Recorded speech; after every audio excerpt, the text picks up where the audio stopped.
Fine. तो देखो student, कल के क्लास में हम लोगों ने क्या किया, इंट्रोडक्शन टू कंजंक्शन। कंजंक्शन क्या होता है, उसका क्या यूजेस है, introduction to conjunction.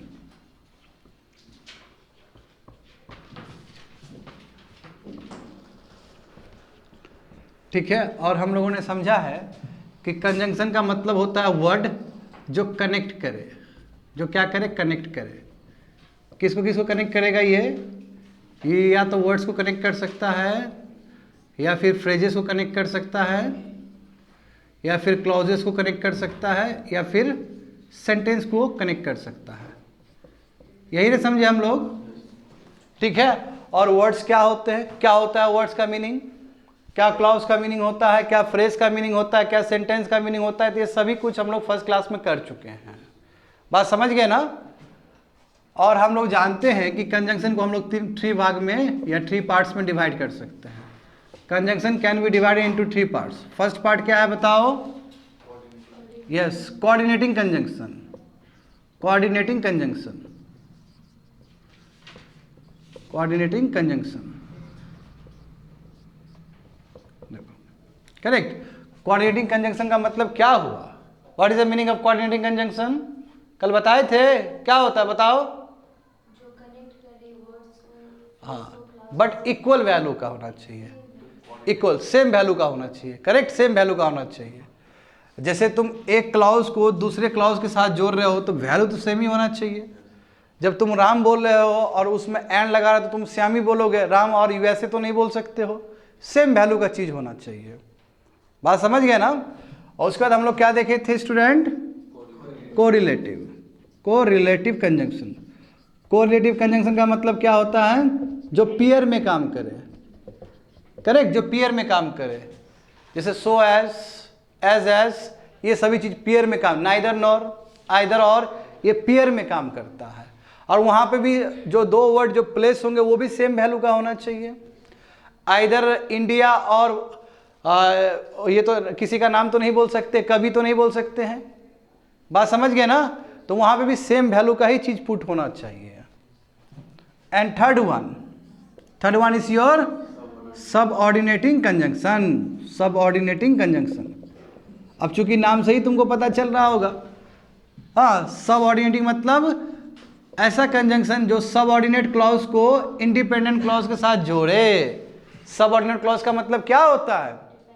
Dependent clause.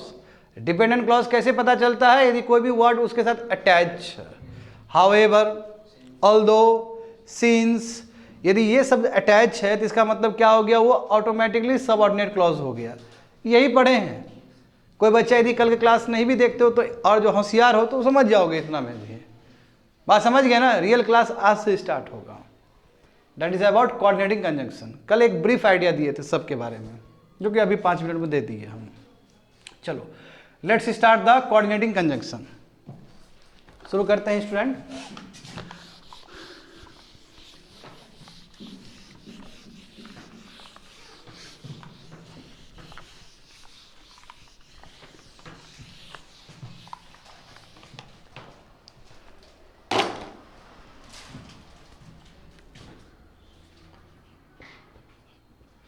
Coordinating conjunction, conjunction, देखो कोऑर्डिनेटिंग कंजंक्शन यानी कि ऐसा शब्द जो आपके वर्ड्स को जोड़े, सेंटेंस को जोड़े, फ्रेज को जोड़े और क्लॉज को जोड़े, correct. That is called coordinating conjunction. क्योंकि कंजंक्शन का डेफिनेशन तो कोऑर्डिनेटिंग कंजंक्शन में भी तो आएगा ही आएगा। बात समझ गए ना? देखो इसमें इंपॉर्टेंट कैसे याद करें कोऑर्डिनेटिंग कंजंक्शन को, तो इसके लिए एक निमोनिक याद कर लो। निमोनिक समझते हो ना? शॉर्टकट तरीका, निमोनिक। निमोनिक याद कर लो। निमोनिक क्या है? Fan boys, fan boys. Mnemonic क्या है? Fan boys. F stand for, A stand for and, N stand for nor, B stand for but, O stand for or, Y stand for yet, and S stand for so. समझ गए ना? इस तरह mnemonic से याद कर लो। Mnemonic मतलब shortcut तरीका जो होता है याद करने का, जिसको हम एक्रोनिम भी कहते हैं। समझ गए? समझ गए स्टूडेंट? Fan boys. अब देखिए, अब हम लोग को इस क्लास में क्या देखना है? हमें देखना है कि फॉर का इस्तेमाल हम कब कर सकते हैं, हम एंड का इस्तेमाल कब कर सकते हैं।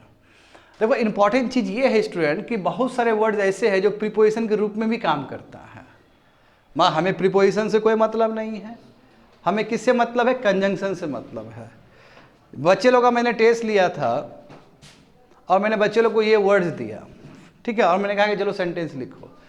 जितने बच्चे लोग भी सेंटेंस लिखे अधिकतर ने एज ए प्रीपोजिशन के रूप में लिखा है, क्योंकि हमारे दिमाग में पहले से प्रीपोजिशन भरा हुआ है। जैसे एग्जांपल देखो, फॉर, जितना भी तुम यूज करते हो सेंटेंस ज़्यादातर तुम फॉर प्रीपोजिशन के रूप में ही यूज कर रहे होते हो। जैसे I have been teaching for 4 years, तो हुआ कि नहीं हुआ प्रीपोजिशन, मगर एज ए कंजंक्शन के रूप में यूज करेंगे फॉर तो बहुत अलग हो जाएगा उसका यूसेज, तरीका बहुत अलग हो जाएगा उसका। समझ रहे हो ना? सिमिलर देखो, एंड तो कंजंक्शन ही है, उसको कोई मना नहीं करे, एंड इज ऑलवेज कंजंक्शन, उसमें कोई विवाद नहीं है। फॉर क्या है तुम्हारा? कंजंक्शन भी हो सकता है, प्रीपोजिशन भी हो सकता है। ज़्यादातर वो प्रीपोजिशन है, कंजंक्शन तो बहुत रेयर केस में यूज होता है, और वही केस हमें बताना है। समझ गए ना? एंड जो है, एंड तो ऑलवेज कंजंक्शन है, क्योंकि एंड तो हमेशा जोड़ेगा ही जोड़ेगा चीज को।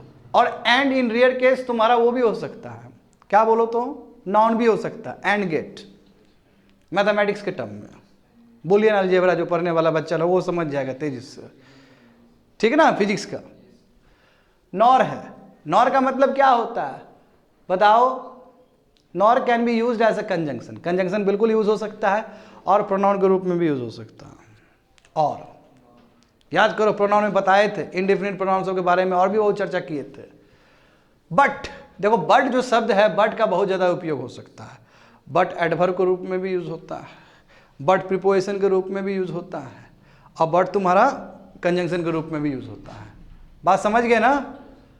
ओ, और इज अ कंजंक्शन, क्योंकि और आपको ऑप्शन देते हैं, option, and it can be used in your pronoun also. Pronoun में हम लोगों ने देखा है यूसेज इसका।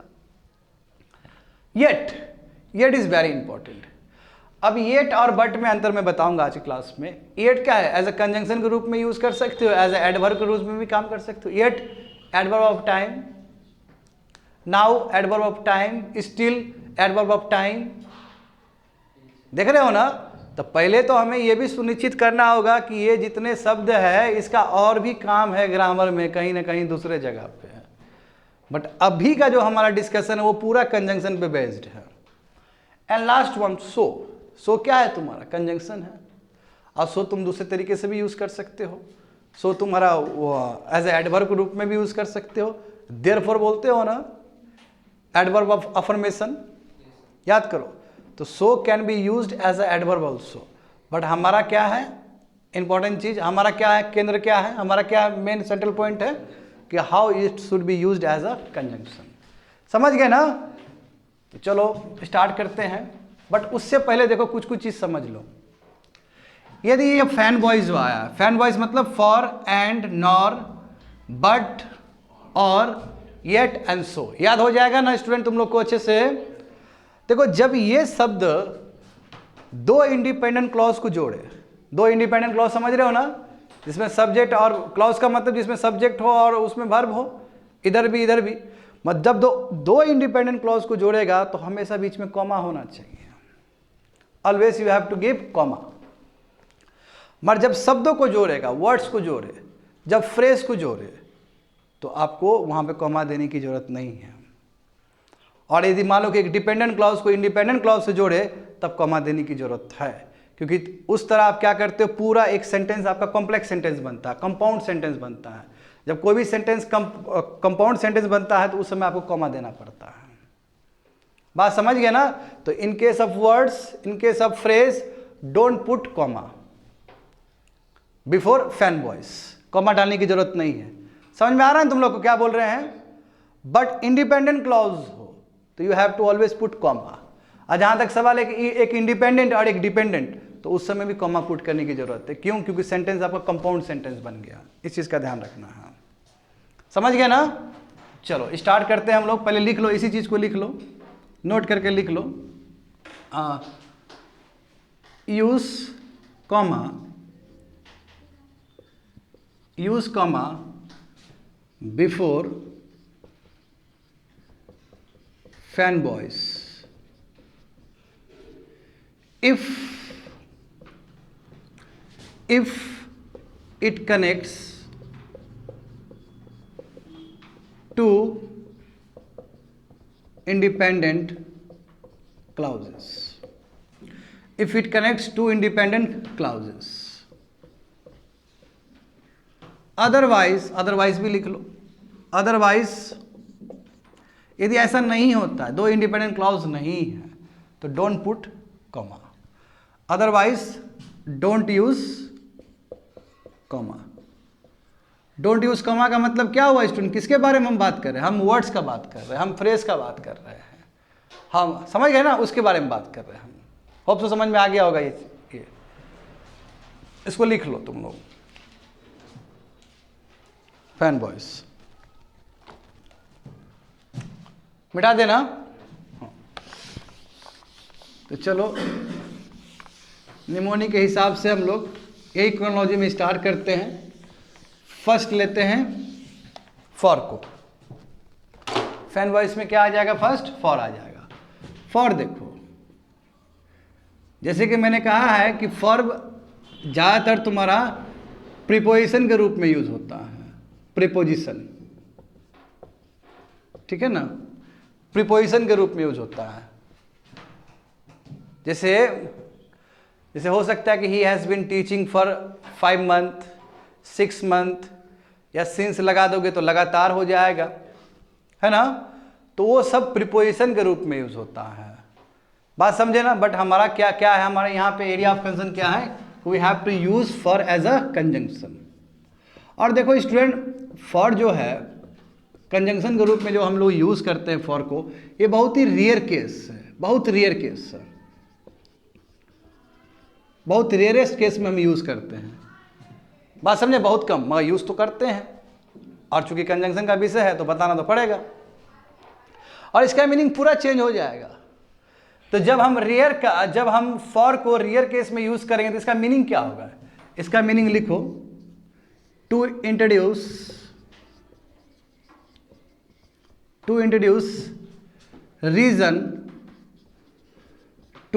reason for preceding clause।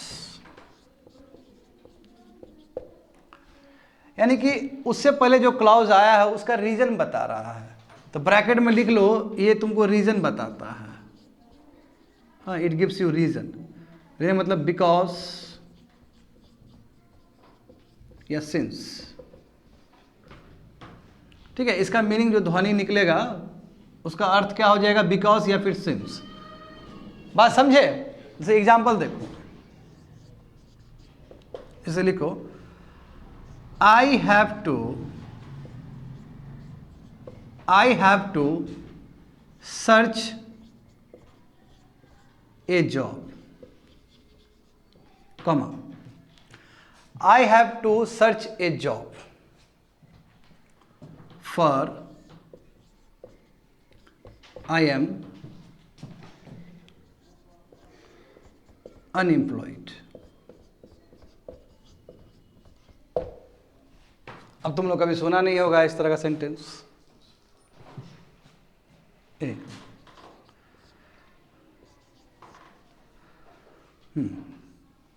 जैसे the teacher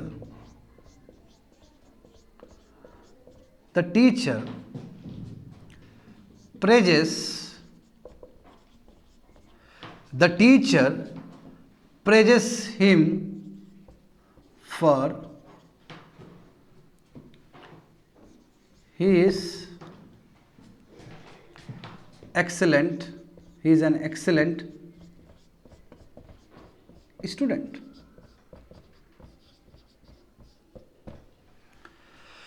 ठीक है, 2 सेंटेंस लिखा दिए तुम लोग को। बात समझे? और यहाँ पे दो बच्चे लोग अभी ध्यान दो, यहाँ पे ध्यान दो। I'll give you space to write। तो क्या हुआ कि एक तो पहले समझना होगा कि जो फॉर एज ए कंजंक्शन बहुत ही रेयर केस में यूज होता है। ज़्यादातर फॉर का यूज क्या है? As a preposition. मैं चूंकि हमारा विषय क्या है? कंजंक्शन है, तो यही विषय लेंगे यहाँ पे भी। समझ गए ना? जब हम कंजंक्शन के रूप में फॉर को यूज करें तो इसका मतलब क्या है कि जो पहले का जो बात किए हैं आप, ये जो प्रिसाइडिंग क्लॉज है, प्रिसीडिंग क्लॉज है ना, इससे पहले का क्लॉज, इसका आप रीजन बता रहे कि ऐसा क्या कारण है। बात समझे? क्या कारण है? जैसे एग्जाम्पल समझो, I have to search a job, मुझे जॉब ढूंढने की जरूरत है। क्या कारण है? क्योंकि हम बेरोजगार हैं। For I am unemployed. अब यहां पे तुम फॉर लिख रहे हो तो तुमको अभी शायद हो सकता है कंफ्यूजन हो रहा हो, क्योंकि इस तरह का सेंटेंस देखे नहीं हो, आमतौर पे इस तरह का सेंटेंस लिखा नहीं जाता, इसलिए कहा था कि ये रियर केस है। और ये फॉर के बदले में बिकॉज लगा दो तो एकदम बैठ जाएगा। देखो तो, I have to search a job because I am unemployed. देखते हो ना, जैसे ही फॉर को काट के बिकॉज लगा दोगे तो बैठ गया ना मीनिंग तुरंत। तो वही तो बोल रहा है कि फॉर का मीनिंग क्या होगा? बिकॉज होगा एज अ कंजंक्शन। सिंस होगा, सिंस का मतलब ही सेम ही होता है। बात समझ गए ना?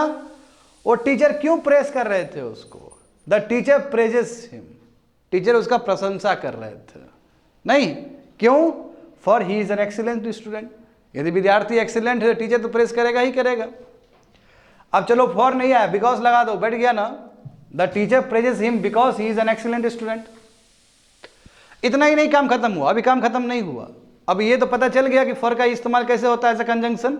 बच्चे लोग, यहाँ पे कॉमा यूज हुआ है, बढ़िया से गौर से, यहाँ कॉमा यूज हुआ है, यहाँ पे भी कॉमा यूज हुआ है। यूज हुआ है ना, कॉमा से पहले कंजंक्शन आया है। देखो, कॉमा से पहले कंजंक्शन आया है। अब बढ़िया से देखो, यहाँ से लेके यहाँ तक तुमको एक क्लॉज नजर आएगा, इंडिपेंडेंट क्लॉज नजर आएगा। इसमें सब्जेक्ट है ना, और यहाँ पे तुमको वर्ब मिलेगा। तो ये क्लॉज बन गया ना यहाँ से यहाँ तक, क्योंकि ये क्लॉज बनने के लिए क्या होता है? ग्रुप ऑफ वर्ड जिसमें सब्जेक्ट हो और उसमें वर्ब हो। तो यहाँ पे सब्जेक्ट है, यहाँ वर्ब है, एक इंडिपेंडेंट क्लॉज बन गया। अब ये मत बोल देना कि यहाँ पे फॉर लगा हुआ है तो डिपेंडेंट क्लॉज। नो, फॉर यहाँ पे कंजंक्शन है।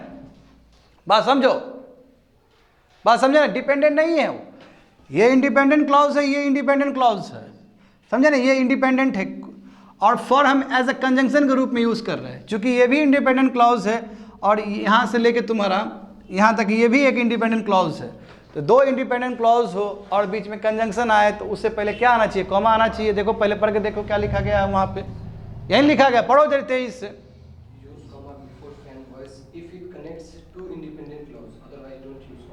बात समझ में आ गया ना? फैन बॉय से पहले कॉमा यूज करना चाहिए। क्यों यूज करना चाहिए? जब दो इंडिपेंडेंट क्लॉज का बात है, दोनों इंडिपेंडेंट क्लॉज है। सिमिलरली यहाँ पे भी देखो, टीचर प्रेजेस, टीचर सब्जेक्ट हो गया, द टीचर प्रेजेस क्या वर्ब हो गया, यहाँ से लेके यहाँ तक एक क्लॉज बन गया और यहाँ से लेके यहाँ तक ये दूसरा क्लॉज बन गया। और उससे पहले यूज किए थे फॉर, तो कॉमा तो देना पड़ेगा आपको, क्योंकि दो इंडिपेंडेंट क्लॉज है। होप सो समझ में आ गया। जल्दी लिखो, तेजी से सेंटेंस बनाओ, दो ठो ऐसा बनाओ तेजी से। और जो बच्चे लोग यूट्यूब पे देखोगे तुम लोग भी बना लेना, आज नहीं तो कल तो देखेगा ही ना। डिजिटल का दुनिया बाबू क्या है पता है? तोड़ के निकलता है टीचर्स। डिजिटल का इतना ताकत होता है, जिंदगी भर यहाँ खटते रहेंगे, कुछ नहीं होने वाला है। देखो यहाँ पे वही तुम लोग मुंह घुमा के भाग जाओगे। लिखो लिखो, कोई बात नहीं, इतना टेंशन लेने वाली बात नहीं है, मजाक कर रहे हैं, उदास होने वाली बात नहीं है।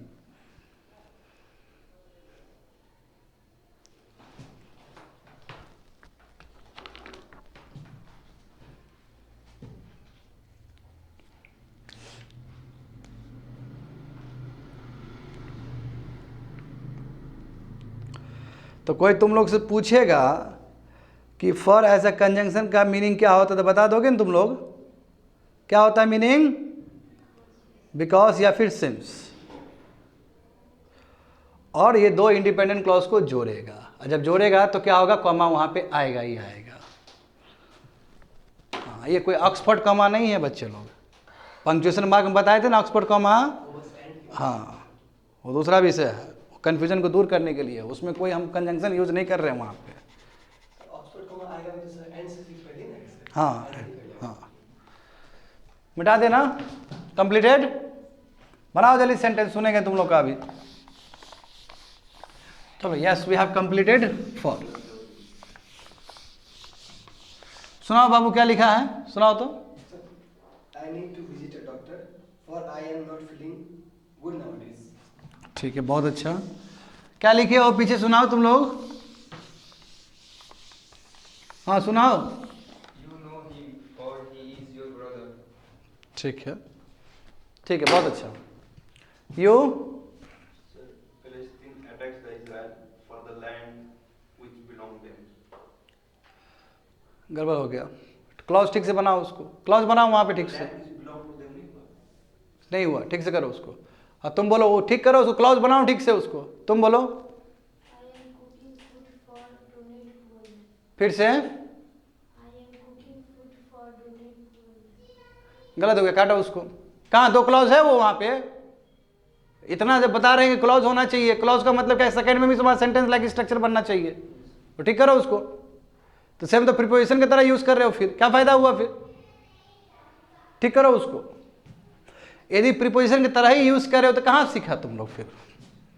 अब तो कम से कम बुद्धि होना चाहिए ना कि फॉर एज ए कंजंक्शन भी यूज होता है, कंजंक्शन के रूप में यूज करो। जब कंजंक्शन के रूप में यूज करोगे there must be a independent clause, वहाँ क्लॉज होना चाहिए, समझ गए ना। हाँ फ्रेज भी हो सकता है, मगर अभी मेरा विषय क्लॉज का है, बाद में तुम लोगों को बताएंगे कि फ्रेज से भी ऐड किया जा सकता है, क्योंकि मेन जो रीजन है क्या है, क्लॉज। क्लॉज को कैसे जोड़ा जाए वो इंपॉर्टेंट है सबसे। क्लॉज को जोड़ने का मतलब sentence, you are making a sentence, a complete clause is a sentence ना। चलो ये हो गया। अब बात करते हैं हम लोग एंड का। एंड का देखो, एंड तो अपने आप में बहुत बड़ा चीज है, ठीक है। एंड का यूज बहुत तरीके से हो सकता है। एक सिंपल तरीका क्या है एंड का, मतलब इन एडिशन टू, यानी कि ये भी है ये भी है। जैसे Alok and Mohan are going to the market, Alok भी और मोहन भी, इन एडिशन टू हुआ ना। एज अ कंजंक्शन देखोगे तो इसका बहुत अलग अलग केसेस बनेगा इसका। तो पहला केस देखते हैं, पहला एप्लीकेशन देखते हैं, समझे, एंड का पहला एप्लीकेशन।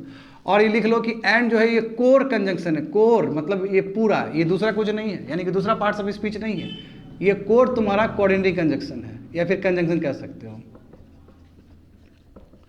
पार्ट्स ऑफ स्पीच में कोई पूछेगा कि तुम लोग को एंड क्या है, तो क्या बोलोगे, कंजंक्शन है। मैं तुम लोग से पूछेगा कि फॉर क्या है, तो बोलोगे प्रीपोजिशन भी है और कंजंक्शन भी है।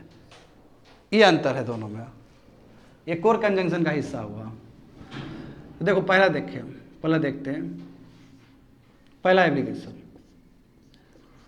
One idea is sequential, one idea is sequential to other,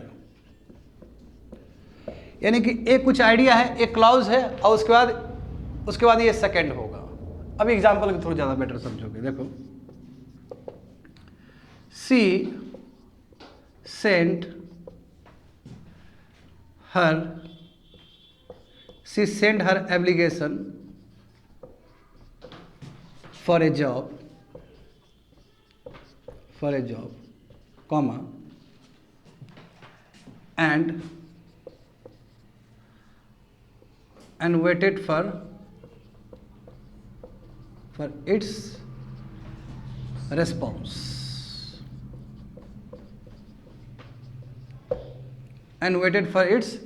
response, अब यहां पे देखो स्टूडेंट, हो क्या रहा है इस सेंटेंस में। She send her application for a job, एक क्लॉज हुआ नहीं है, क्यों, क्योंकि ये सब्जेक्ट है और ये वर्ब है, तो क्लॉज हो गया। कॉमा के बाद क्या लगा, एंड लगाए, क्यों, क्योंकि ये भी क्लॉज है। कहोगे कि सर सब्जेक्ट क्या हुआ, सब्जेक्ट अंडरस्टूड है, यही सब्जेक्ट यहाँ पे भी होगा। सब्जेक्ट कई बार इंप्लाइड है ना, जो नहीं कि सब्जेक्ट हर समय लिखा जाएगा, कई बार लिखा भी जाता है, कई बार नहीं भी लिखा जाता है। वो अंडरस्टूड है, हम सी ही होगा यहाँ पे, तो ये भी एक क्लॉज बनाना। अब तुम खुद देखो कि one idea is sequential to other, यानी कि इसके बाद ही ये हो सकता है, ये होगा तभी नहीं ये होगा जब मान लो कि दो आइडिया है। दो आइडिया मतलब दो आइडिया को आपने क्लॉज में पिरोया है, क्लॉज में आपने लिखा है। तो जब एक आइडिया घटित हो रहा है तो उसके बाद ही दूसरा आइडिया घटित होगा। यदि ऐसा केस है तो हमें क्या यूज करना चाहिए, एंड को यूज करना चाहिए। कहने का मतलब ये हुआ, समझ गए ना। लिख लो इस चीज को और एक सेंटेंस बनाओ तेजी से, सिंपल सेंटेंस ही बनाओ। One idea is sequential to other.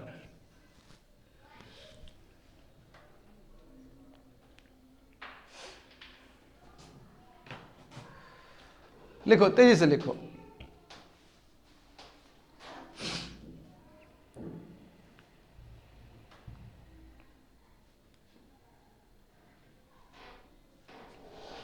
दूसरा एविडेंस निकालते हैं। One idea is result of other, result of another idea. यहां पे सिंपल हम अदर भी लिख सकते थे, बात एक ही है, ठीक ना। अदर का मतलब अदर आइडिया। तो one idea is a result of another idea, यानी कि एक जो आइडिया आया है वो रिजल्ट किसका है, दूसरा आइडिया का ही है। तो इस केस में भी हम एंड यूज कर सकते हैं। दोनों में अंतर है, एक आइडिया के बाद दूसरा आइडिया आ रहा है, और इसमें क्या है, जो आइडिया आ रहा है because of the first idea, there is a difference. ये आइडिया हुआ तब ये आइडिया आया, इसका रिफ्लेक्शन नहीं है, ये हुआ तब ये हुआ। इसमें क्या कि ये जो होगा तभी वो दूसरा हो सकता है, अंतर है। जैसे एग्जांपल देखो, he heard the news of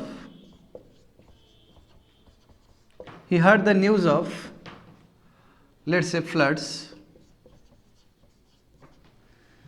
He heard the news of floods and he made a call to his parents immediately और क्विकली। ठीक है, आप यहाँ पे क्विकली भी लिख सकते हैं। क्विकली का मतलब क्या होता है, एडवर्ब ऑफ मैनर। ठीक है, देखो सब क्रिया पास्ट का है। क्रिया हट का मतलब पास्ट होता है ना, हेयर का मतलब प्रेजेंट, सिंपल प्रेजेंट। हेयर्स का मतलब थर्ड पर्सन सिंगुलर, V1 और V5। ये हर्ड है, V2 है, ये past tense. He heard the news of floods, उसने क्या, फ्लड का न्यूज सुना। तो ये सुनने के बाद ना दूसरा चीज हुआ है, ना ये सुनता ना ये होता। तो ये देखो, one idea is the result of another idea. तो ये जो आइडिया बच्चे लोग जो देख रहे हो, ये आइडिया किसके वजह से हुआ, इसके वजह से आया ना। वो न्यूज सुनता फ्लड का, मैं लिखो मत, अभी सुनो इधर, ना ये न्यूज सुनता ना ही ये चीज होता। कई बच्चे लोग इसमें वो हो जाएगा, उसका ग्रे एरिया आ जाएगा। ये दोनों, ये हुआ तब ये हुआ, ये होने के बाद ये हुआ, जब अप्लाई किया और वेट कर रहे हैं रिस्पॉन्स का। ठीक है, one idea is sequential to other. ये क्रोनोलॉजी वाइज है कि ये हुआ तब ये हुआ, ये ऐसा नहीं है। ये भी क्रोनोलॉजी इसमें है, इन्वॉल्व है, मगर क्रोनोलॉजी ज़्यादा ये रिफ्लेक्शन है उसका। हाँ, क्रोनोलॉजी से ज़्यादा तुम्हारा उसमें रिफ्लेक्शन है उसका, एक मिरर असर है। ये हुआ तभी ये हुआ, बात समझ गए ना। ये ना होता ये ना हो, ये नहीं होता। इसमें भी बात है कि ये होगा तभी होगा, बट ये इवेंट जो है ये सीक्वेंशियल है, ये ऐसा नहीं है। ये जो हो रहा है इसके वजह से हो रहा है, ना ही वो न्यूज़ सुनता फ्लड का, ना ही वो कॉल करता अपने पेरेंट्स को क्विकली। अंतर समझ रहे हो ना। हाँ, कई बार एक साथ भी देखोगे तो कोई दिक्कत नहीं है इससे, बट तुमको पता होना चाहिए कि क्या क्या अलग अलग सेपरेशन है इसका। लिख लो इसको, बाद में भूल जाओगे, अलग बात है। मैं याद होना चाहिए कि एक आइडिया के बाद दूसरा आइडिया से जो लिंक करता है, इमीडिएट आइडिया से लिंक करता है। अब इसको दोनों को मैं एक साथ भी जोड़ सकता हूँ ना, एक आइडिया और दूसरा आइडिया जिसमें इमीडिएट असर हो, तो दोनों को ही लिख दो, हो गया बात खत्म। एक नया कैटेगरी डेवलप हो जाएगा, समझ गए ना। अच्छा, ये नहीं है रटना, रटोगे तो कहाँ से आगे बढ़ पाओगे। सिंपल, एक आइडिया का दूसरे आइडिया पे असर होना, इमीडिएट असर होना।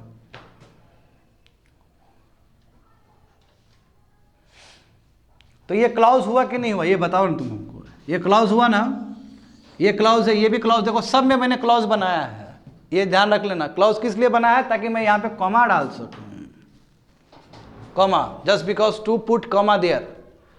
और नहीं तो ऐसे कॉमा नहीं आने वाला है, बताया ना फर्स्ट में, कॉमा ऐसे आने वाला नहीं है। कॉमा कब आएगा, जब दो इंडिपेंडेंट क्लॉज होगा, दो इंडिपेंडेंट, दोनों इंडिपेंडेंट। ऐसा नहीं कि एक आइडिया दूसरा का रिफ्लेक्शन है तो वो इंडिपेंडेंट नहीं है, भाई इंडिपेंडेंट ही है वो। ये दोनों क्रिया अलग अलग है, क्रिया अलग अलग है कि नहीं है, बताओ तो। दोनों क्रिया अलग है, दोनों वर्ब तुम्हारा अलग है, दोनों एक्शन अलग है। लिख लो इस चीज को।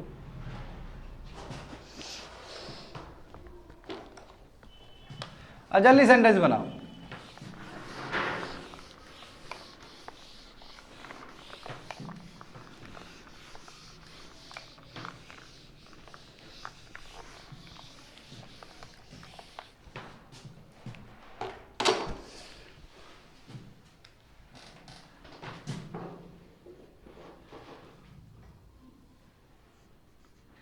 And can be used to comment on the first clause। First clause पे भी कमेंट करने के लिए हम लोग यूज कर सकते हैं। फर्स्ट क्लॉज जो दिया गया है, फर्स्ट क्लॉज पे आपको कमेंट करना है तो उस समय भी आप देख सकते हो। एग्जाम्पल समझो, he was a brilliant student. He was a brilliant student and now he has become an IS officer and now he has become an IS officer। तो देखो इसमें देखो क्या है, कमेंट कर रहे हैं फर्स्ट क्लास पे। फर्स्ट क्लास क्या है कि चूंकि वो बहुत ही ब्रिलियंट स्टूडेंट है, फर्स्ट क्लास है नहीं है, और एंड लगा दिए। एंड के बाद क्या है, देखो दूसरा क्लास क्या है, ये पूरा है। चूंकि वो ब्रिलियंट स्टूडेंट रहा है, था वो ब्रिलियंट स्टूडेंट, तो इसलिए एंड से हम कमेंट कर रहे हैं कि देखो इसलिए वो IS ऑफिसर बन गया। बात समझ में आ रहा है ना? तो देखते हो कितना अलग अलग एंड का, एंड को कितना छोटा समझ रहे थे तुम लोग। एंड उतना छोटा है ही नहीं, अपने आप में गुत्थी है ना, जो कि भूल जाओगे कल तुम लोग। देखते हो एंड में भी बहुत कुछ रहस्य छुपा हुआ है। तो फर्स्ट क्या है, सिक्वेंसर, एक आइडिया के बाद दूसरा आइडिया होना, सीक्वेंस, क्रोनोलॉजी वाइज। ये होगा तो वो होता है ना, जैसे एक कोई बैठता है फर्स्ट में तो फिर सेकंड में बैठता है, क्रोनोलॉजी वाइज। जब तक वो एप्लीकेशन नहीं देता तब तक वो रिस्पॉन्स के लिए वेट नहीं करती वो। सही बात है ना? एक होने के बाद दूसरा होना। दूसरा क्या था कि एक आइडिया रिफ्लेक्शन ऑफ अनदर। तीसरा क्या है स्टूडेंट, कि फर्स्ट क्लॉज के ऊपर कमेंट करना है। तो जितना बढ़िया फर्स्ट क्लॉज होगा उसी हिसाब से कमेंट भी होगा। यदि मान लो कि वो बदमाश था तो जाहिर सी बात है वो रिजल्ट भी तुम्हारा बदमाशी है, कमेंट भी वैसे ही करोगे। जैसे एग्जाम्पल देखो, he was not a good student, ठीक है, सिंपल इश्यू करते हैं। and now he has been trapped in drug trafficking। क्योंकि अच्छा विद्यार्थी नहीं था तो गलत दिशा में चला गया वो, हो सकता है ना। तो सेकंड जो एंड के बाद जो दे रहे हो आप टीका टिप्पणी कर रहे हो, यानी कि आप कमेंट कर रहे हो फर्स्ट क्लॉज के ऊपर। समझ गए ना? हाँ, मिटा दे ये।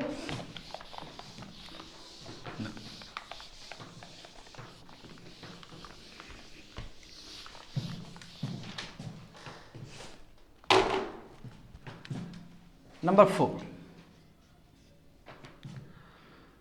To show surprise. कई बार सरप्राइज को भी शो करने के लिए स्टूडेंट हम इसको यूज कर सकते हैं, in order to show surprise. जैसे एग्जांपल देखो, हाँ, New Delhi is the capital of India। सही बात है ना? NCT वही, न्यू दिल्ली क्या है, कैपिटल है भारत का,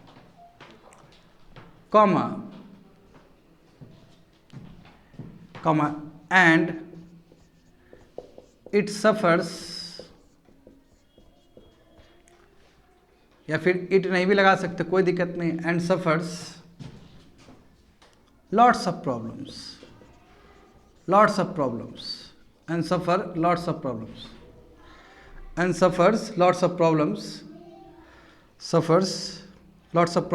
रुक जाओ थोड़ा अच्छा से मिला करते रुको। New Delhi is the capital of India and suffers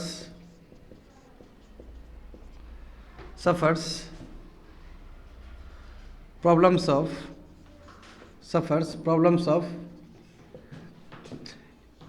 air pollution and conjunction.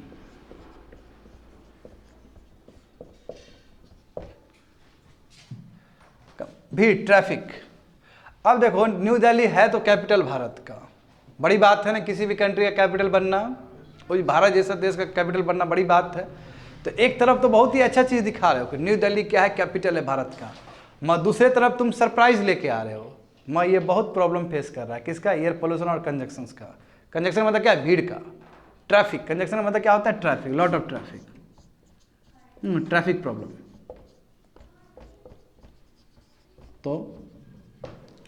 तो एलिमेंट ऑफ सरप्राइज आया कि नहीं आया बताओ? ये कंजंक्शन है, ये कंजक्शन है, दोनों में अंतर है बाबू, ठीक है? दोनों का प्रोनाउंसिएशन लगभग सेम ही है।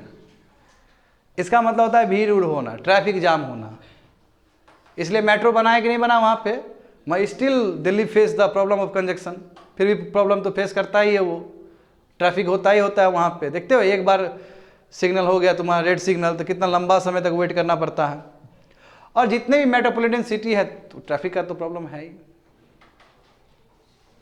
समझ गए ना? तो ये क्या कर रहा है? ये सरप्राइज एलिमेंट लेके आ रहा है, समझे? सरप्राइज लिख लो इस चीज को, और तुम लोग भी एक सेंटेंस बनाओ तेजी से। Write down a sentence.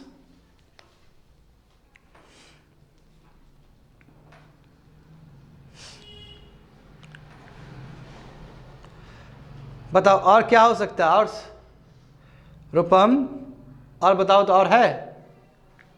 देखो कॉपी में, देखो बोलो, नहीं लाई हो? मैं बताता हूँ, रुको, मिटा देना ये चीज।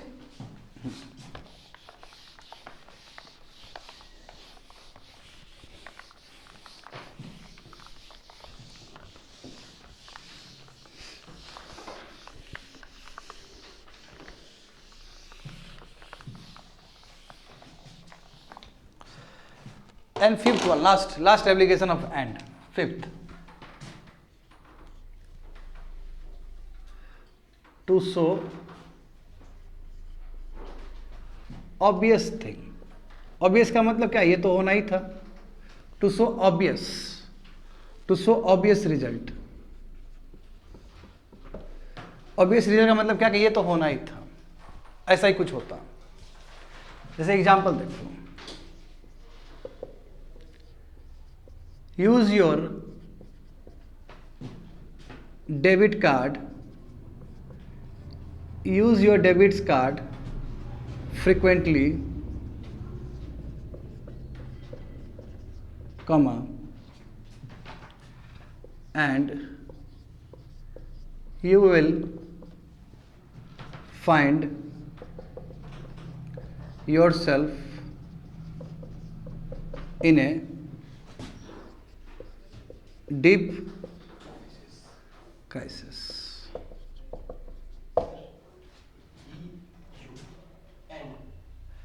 Use your debit card frequently. हाँ And you will. हाँ ठीक, तो क्या दिक्कत है? You will. He will.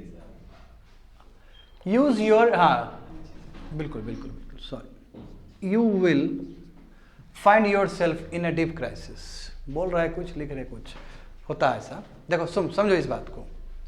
To show obvious result मतलब ये तो होना ही है, यूजुअल रिजल्ट है। ऑब्वियस का मतलब कि ऐसा ही होगा कुछ, ठीक है ना? अभी ऐसा काम करोगे तो यही होगा। उसके लिए भी हैंड का यूज़ कर सकते हैं। यदि तुम अपना डेबिट कार्ड को बार बार यूज़ किए जाओगे तो कर्ज ले लोगे ना। अब कर्ज लेके घी पियोगे तो क्या हालत होगा? डीप क्राइसिस में चले जाओगे। यही ना हुआ इसका मतलब। तो देखो यहाँ से लेके यहाँ तक बच्चे लोग, क्या ये क्लाउज है? क्लाउज है कि नहीं है? हाँ, सब्जेक्ट नहीं है, मैं अंडरस्टूड है कि यू तुम्हारे बारे में बोला जा रहा है, जो इन्हीं के हर समय सब्जेक्ट होगा। और देखो ना यहाँ पे यूज हुआ कि नहीं हुआ? यूज वर्ब यूज हुआ है, और सब्जेक्ट अंडरस्टूड है कि यू के बारे में बोला जा रहा है। देखो सब्जेक्ट यहाँ पे है, योर है तो मतलब यू है यहाँ पे। यहाँ पे भी देखो, यहाँ डायरेक्ट सब्जेक्ट मिल रहा है तुमको, और यहाँ वर्ब मिल रहा है। दो क्लॉज बना कि नहीं बना? ये दो क्लॉज बन गया जी। और उससे पहले हम एंड लगाए, और चूंकि दो इंडिपेंडेंट क्लॉज इसलिए हमें कॉमा लगाना होगा यहाँ पर। तो देख रहे हो ना एंड का प्रयोग कहाँ कहाँ नहीं है। एंड का एज अ कंजंक्शन के रूप में हम 5 जगह भी यूज़ कर सकते हैं, हालांकि इससे भी ज़्यादा यूज़ होता है, मगर ये 5 ऐसा जगह है जहाँ पे मोस्टली यूज़ किया जाता है, ज़्यादातर यूज़ किया जाता है। होप सो समझ में आ गया होगा बच्चे लोग, तुम लोग को, तुमको समझ में आया यो।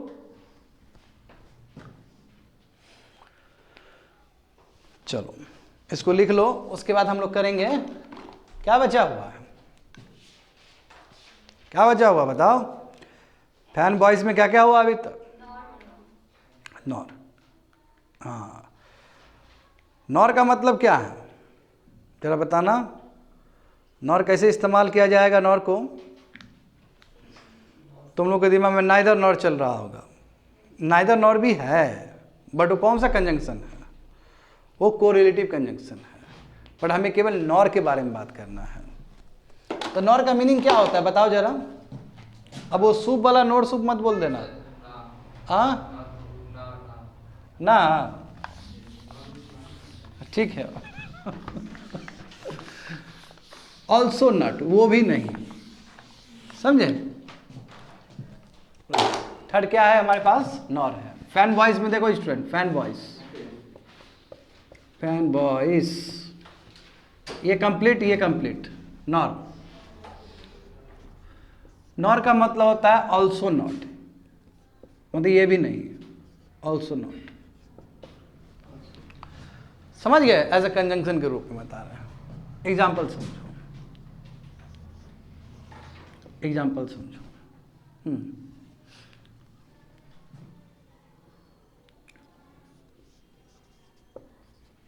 This is not I mean to say, comma, this is not I mean to say, nor should you interpret in a negative way,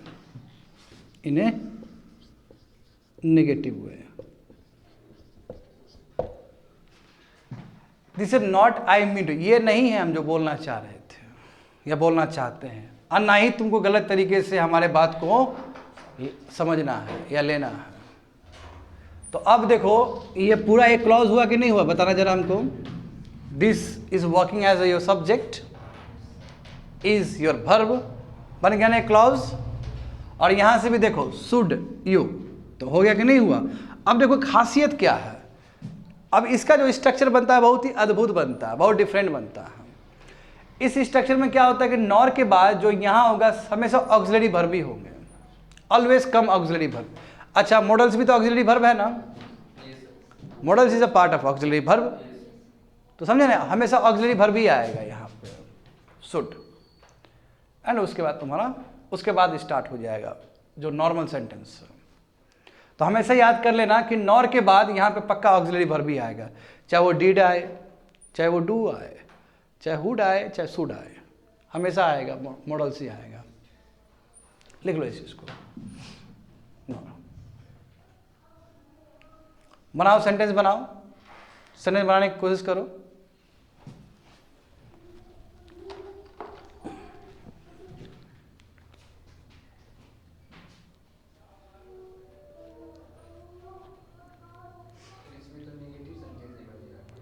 बिल्कुल नेगेटिव ही तो है। नॉर का मतलब क्या? ऑल्सो नॉट, साफ साफ तो बोला जा रहा है आपको ऊपर।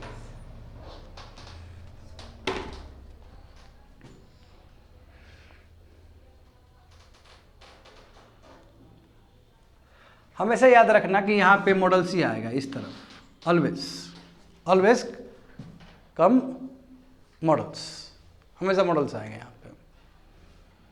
हार्ड तो नहीं लग रहा है ना तुम लोग को? थोड़ा सिंपल सेंटेंस बनाओ, इस पे बनाओ, थोड़ा बना के दिखाओ तो। Make a simple sentence.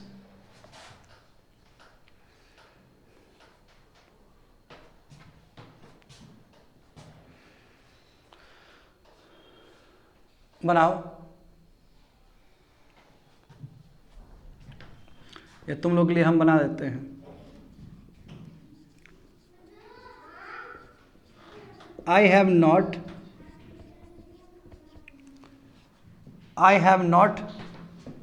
talked to that guy, comma, nor do I want to do it. बात समझे? क्या टेढ़ा लग रहा है तुम लोग को सेंटेंस ये? इसका मतलब क्या है? I have not talk to that guy, मैं उस लड़के से अभी तक बात नहीं किया हूं और ना ही मुझे मन है। हाँ, nor do I want to do it. मैंने कहा ना यहाँ पे ऑक्सिलरी वर्ब आ जाएगा और उसके बाद सब्जेक्ट आएंगे। यही तो खास बात है नॉर का। मुझे आ रहा है कुछ भी? यही खास बात है। डू के बदले में डिड भी हो सकता है, डू के बदले में डज भी हो सकता है। यदि यहाँ पे ही होता तो यहाँ पे डज होता, और यहाँ यदि काल भूतकाल होता तो यहाँ पे डिड होता। समझ रहे हो ना? भूतकाल मतलब वो भूत नहीं है, भूतकाल मतलब पास्ट टेंस। क्यों है क्लास में कोई भूत बैठा हुआ है तो बताओ हमको, झाड़ेंगे उसका। पिकॉक का वो जो है ना, मंजूर का होता है ना वो झाड़ने वाला, नहीं देखा है पीर बाबा लोग को झाड़ते हुए? बोलो तो पीर बाबा बन जाते हैं हम। बनाओ जल्दी से। तो इस चीज़ का ख्याल रखना है। बात समझे ना? इस चीज़ का ख्याल रखें। ऐसा नहीं कि मन गढ़ंत में लिख रहे हो। अब बताओ, हमें क्लॉज ही ना लेके आना है। सबसे बड़ा पता है पंगा क्या है? क्लॉज बनाना। इसलिए टेढ़ा मेरा सेंटेंस लग रहा होगा। यदि इजी बता दे तो भाई क्या है, एक वर्ड के बीच में एक वर्ड नॉट लगा देंगे, बहुत सिंपल बात, खत्म हो गया वहां पे। हमारा काम वो नहीं है। हमारा काम क्या है? क्लॉज को प्रेजेंट करना है। अरे भाई, जब तक क्लॉज प्रेजेंट नहीं करेंगे तब तक कॉमा कैसे लगाएंगे? कॉमा आप कहोगे सर कॉमा लगाने के लिए इतना आतुर क्यों हो रहे हैं आप? तो क्लॉजेस, जब तक क्लॉजेस नहीं समझ में आएगा, तो जब क्लॉजेस पे कंट्रोल हो गया तो वर्ड और फ्रेज तो बाबू यू है। तो क्लॉजेस पे कंट्रोल करो। क्लॉजेस की कोई बड़ा सेंटेंस है, समझ गए ना? इसलिए मैं क्लॉजेस के बारे में ही बोल रहा हूं। देखो यहाँ पे बताओ क्या सेंटेंस लिखे हो? You AI bot is not that much intelligence, nor would it suppress the human caliber. बहुत बढ़िया, बहुत शानदार। क्या लिखे हो तुम बताओ? हाँ तुम बोलो। He did not clear the exam, nor did he got the job. क्या बात है, बहुत अच्छा। तुम क्या लिखी हो? I don't want to go Delhi, nor want to Patna. Not want to go Patna, वही लिखी हो? क्या बात है, इतना जल्दी कैसे लिख दी हो तुम? हाँ तुम बोलो, पढ़ो बाबू, तुम पढ़ो। कब लिखोगी तुम पढ़ो, पीछे जो बैठी हो पढ़ो तुम। I have not go to Khargone. I have not go, I have के साथ नॉट गो आएगा। आई हैव नॉट गॉन, कौन लगा वहां पे? हाँ तब तो तुम पढ़ो। You I don't have this book, nor do I want to buy. Want two by, want two by लिखे हो ना? हो गया यार, तुम लोग ज़्यादा स्मार्ट है, सीख लिया। हाँ, not want two by it, लिखो, इट भी लगाओ उसमें। अंडरस्टूड है, ये भी बात सही है। ठीक है, सही बोल रहे हो।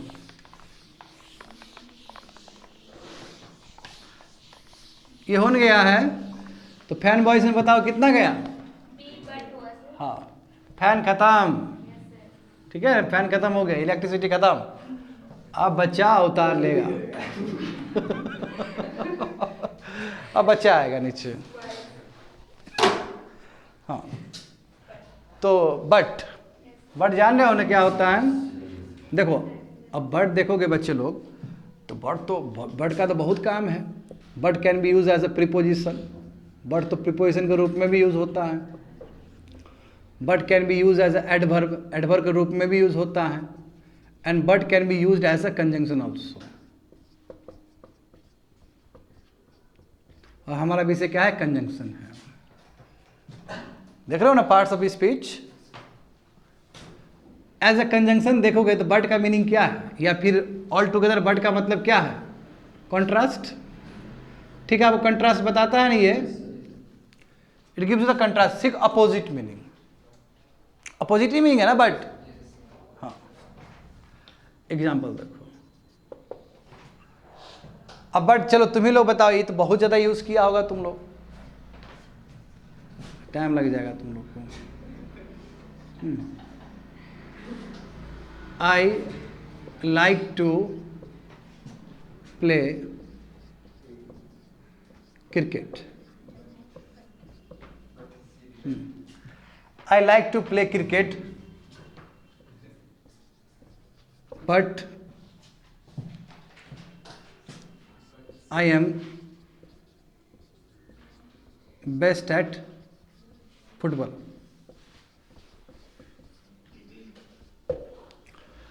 समझ गए? इसका मतलब क्या हुआ? हमको क्रिकेट खेलना पसंद है, हम बेस्ट क्या है? फुटबॉल में है।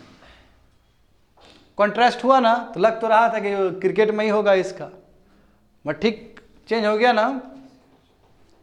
अब देखो क्लाउज मिला कि नहीं मिला, ये बताओ ना। मिला? स्विंग क्लाउज, ये भी एक क्लाउज।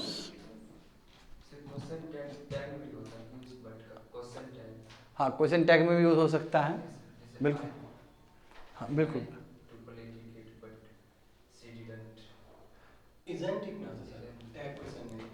टैग क्वेश्चन का मतलब है हाँ, जिसमें क्वेश्चन मार्क आप उठा सको। अरे इससे पहले पंक्चुएशन हम बता तो चुके हैं तुम लोग को, बहुत सारा बता चुके हैं। यहाँ पे समझ में आया तुम लोग को ये क्या है? अब एक मीनिंग तो कॉन्ट्रास्ट हुआ, सही बात है ना। एक मीनिंग क्या कॉन्ट्रास्ट, इस तरह ढेर सारा एग्जाम्पल लिख सकते हैं, ये तो कोई बड़ी बात नहीं है। उसके नॉर की तरह तो परेशानी नहीं डाल रहा है तुम लोग को।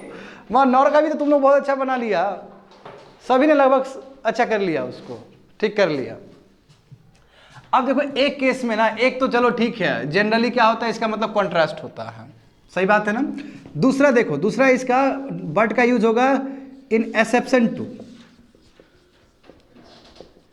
इन एक्सेप्शन टू, यानी अपवाद के रूप में भी यूज होता है। अब बात समझते हो ना, जो स्टैंडर्ड रूल को फॉलो ना करे। जैसे एग्जांपल देखो, ये सेकंड एप्लीकेशन, ये फर्स्ट एप्लीकेशन क्या है तुम्हारा? कॉन्ट्रास्ट है। फर्स्ट एप्लीकेशन क्या है? कॉन्ट्रास्ट है। सेकंड एप्लीकेशन क्या है? In exception to. जैसे एग्जांपल देखो, एवरीवन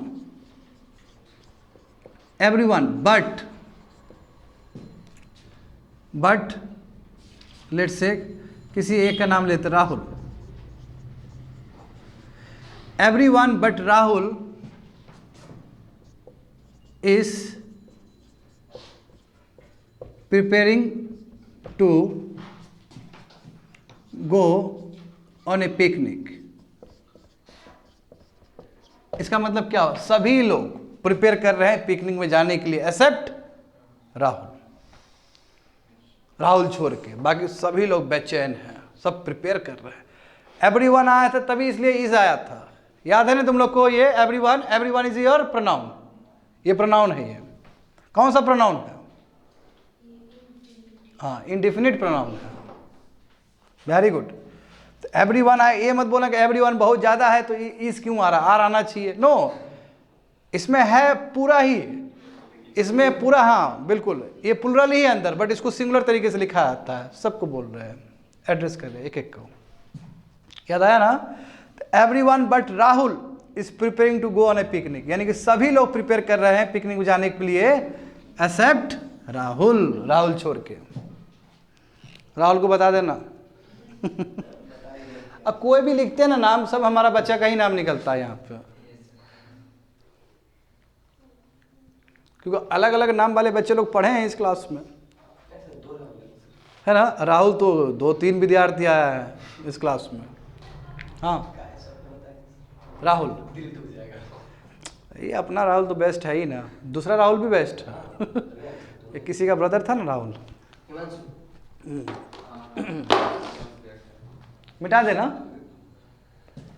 अच्छे अच्छे स्टूडेंट सब थे, सब वो भी होना लड़का था, बहुत ही अच्छा लड़का है।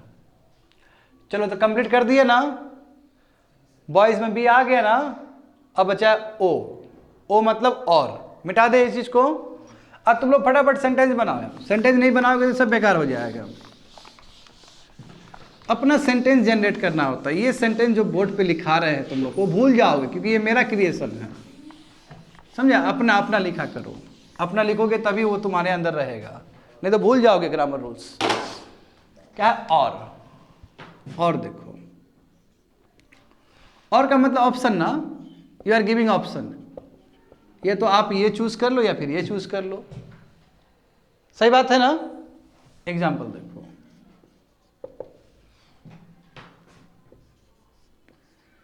you can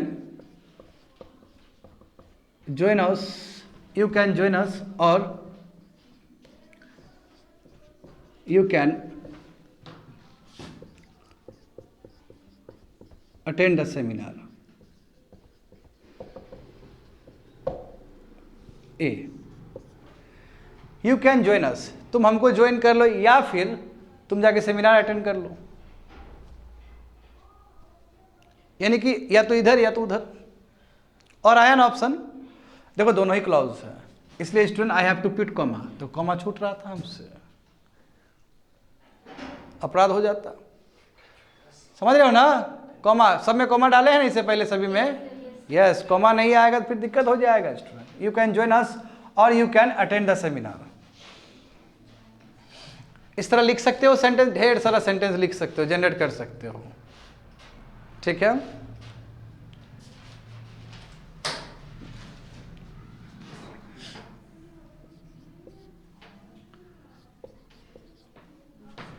he could attend the class, he could attend the class or he could attend the class or could go to market or go to market। could का मतलब क्या, अंडरस्टूड है, यहाँ पे सब्जेक्ट है। he could attend the class और could और he could या he नहीं भी लिखोगे चलेगा, मैं फिर भी लिखा दे रहा हूँ, ठीक है। you could attend the class और ये पास्ट टेंस का बताया जा रहा है, could है ना, यानी कि पास्ट का पॉसिबिलिटी बता रहे हैं हम। या तो आप क्लास अटेंड कर सकते थे या फिर आप मार्केट जा सकते थे, यही विकल्प था आपके पास। तो ये it is giving you an option, ये आपको ऑप्शन दे रहे हैं। बात समझ रहे हो? हाँ, ये तो बहुत ईजी है और में कोई बहुत तीरंदाजी नहीं है। देखो दोनों में क्लॉज है स्टूडेंट, जान लेना। Everywhere you can find clause, first clause second clause, दोनों क्लॉज क्या है, independent clause. First clause and second clause, दोनों क्लॉज क्या है, इंडिपेंडेंट है। समझ गए ना? हाँ, मिटा दे।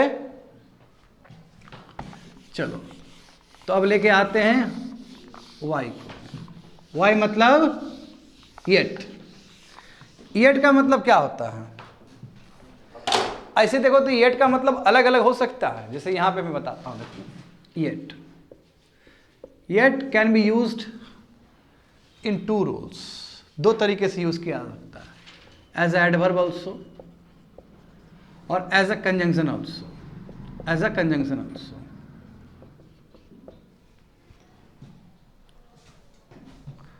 समझ गए?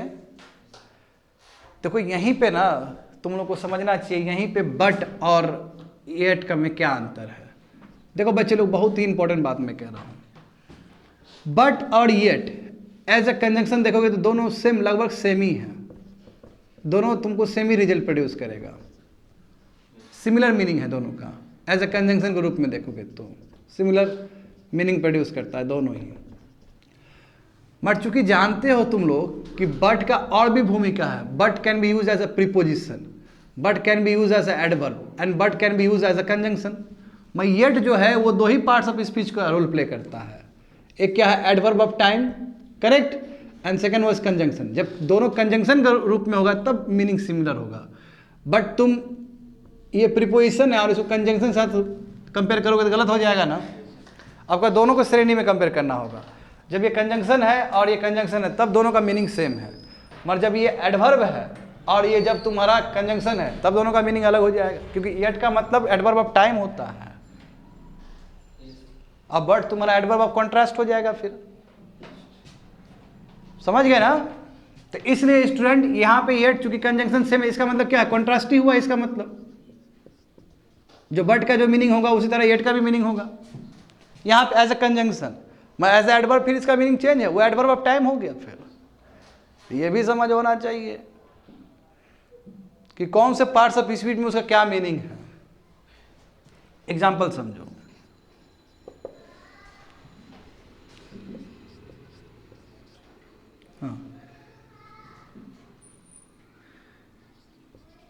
he loves badminton, let's say he loves badminton, comma, yet he plays cricket. ये भी कॉन्ट्रास्ट बात है कि नहीं है? खुद सोचो, उसको क्या पसंद है? बैडमिंटन पसंद है, मैं खेल क्या रहा है? वो क्रिकेट खेल रहा है। तो जैसे बर्ड का बताए थे उसी तरह सिमिलर है ना, ये भी बिल्कुल सिमिलर है। अच्छा, 2 क्लॉज हुआ कि नहीं हुआ ये बताओ हमको पहले तुम।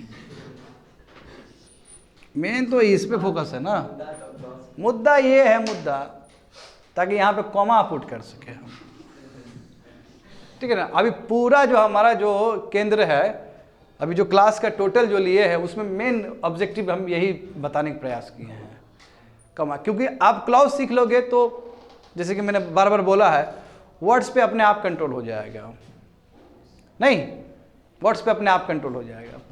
होप सो समझ में आ गया होगा। एट का यही काम है, तो एट का काम और बट का काम एज अ कंजंक्शन लगभग सिमिलर है, बट इन टोटलिटी देखोगे डिफरेंस है, टोटलिटी में डिफरेंस है ना, ओवरऑल देखोगे डिफरेंस है इन दोनों में, क्योंकि ये तो प्रीपोजिशन के रूप में भी काम कर रहा है, यहाँ तो प्रीपोजिशन के रूप में काम ही नहीं हो सकता है एट। हाँ, ये तुम्हारा एडवर्ब के रूप में काम कर रहा है। जब फिर इसका ये एडवर्ब और ये एडवर्ब इक्वल हो सकता है क्या? नहीं हो सकता है, बट अलग है, बट एडवर्ब ऑफ कॉन्ट्रास्ट है, और तुम्हारा एट क्या है? एडवर्ब ऑफ टाइम है। दोनों जमीन आसमान के अंदर आ गया, समझे ना। बस सिमिलर चीज क्या है, जब ये कंजंक्शन होगा, ये कंजंक्शन, तब जाके सिमिलर मीनिंग होगा। इसलिए गलत बात बोलना होगा कि but is equal to yet, एक भूमिका में बराबर, और भी भूमिका है उसका। हाँ, बगल में in the role of conjunction, तब सही है। वही तो मैं बोलना चाह रहा हूँ बार बार। तो ये समझ होना चाहिए। तो कर तो रहे हो आप कंजंक्शन, मैं एट द सेम टाइम उसका जो रोल है डिफरेंट पार्ट्स ऑफ स्पीच, वो भी आपको समझ होना चाहिए। समझ गए ना? अब देखो बचा क्या हमारे पास, सो। तो सो जानते हो किस लिए यूज करते हैं? रिजल्ट को दिखाने के लिए, नहीं, रिजल्ट को दिखाने के लिए। अच्छा, सो बताओ, सो क्या है? सो एडवर्ब के रूप में भी यूज करते हैं ना हम लोग। हाँ, तो सो देखो, so can be used as a adverb and it can be used as your conjunction के रूप में भी यूज कर सकते हैं। तो कंजंक्शन के रूप में यूज करोगे, इसका मीनिंग क्या हो जाएगा? सो का मीनिंग रिजल्ट या कंसिक्वेंस, या फिर कंसिक्वेंस। समझ गए ना? एग्जाम्पल्स देखो, I was feeling low, I was feeling low, comma, so I couldn't go to the office.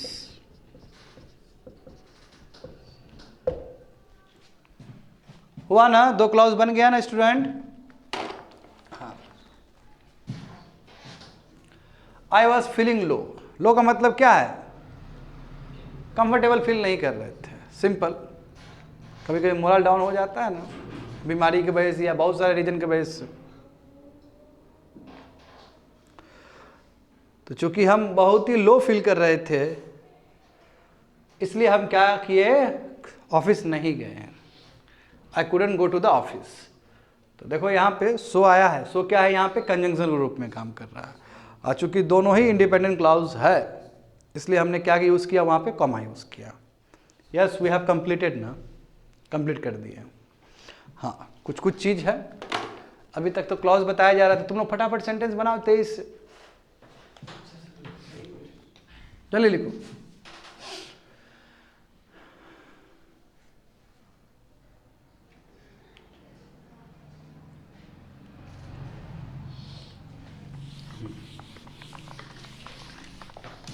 देखो,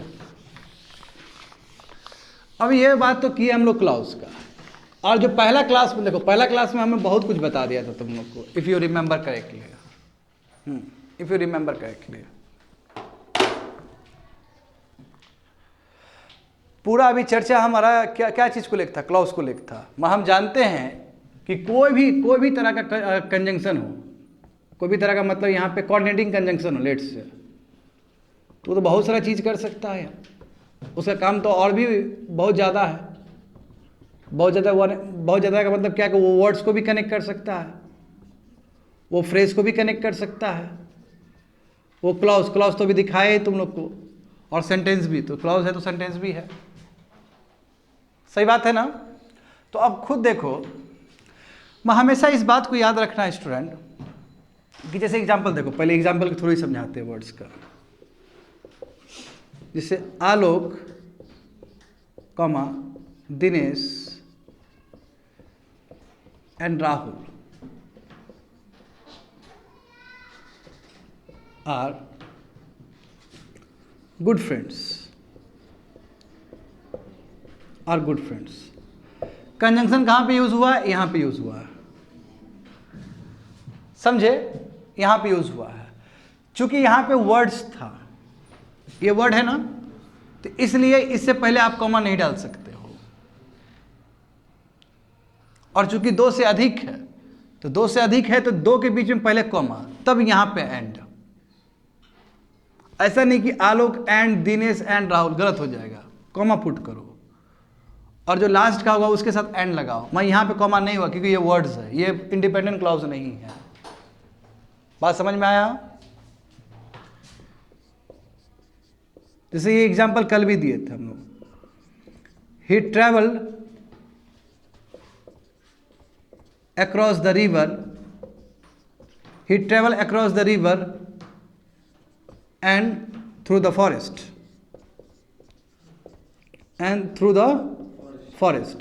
अब तुम खुद देखो, यहाँ पे फ्रेज आया है,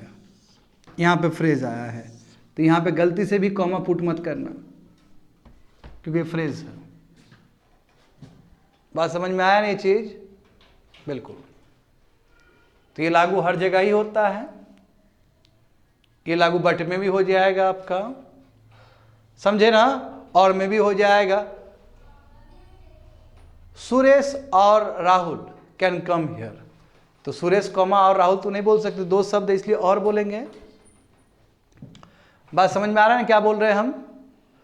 तो ये जो 2 एग्जाम्पल दिए है, ये एग्जाम्पल आप कहीं पे भी पुट कर सकते हो ना, कहीं पे भी।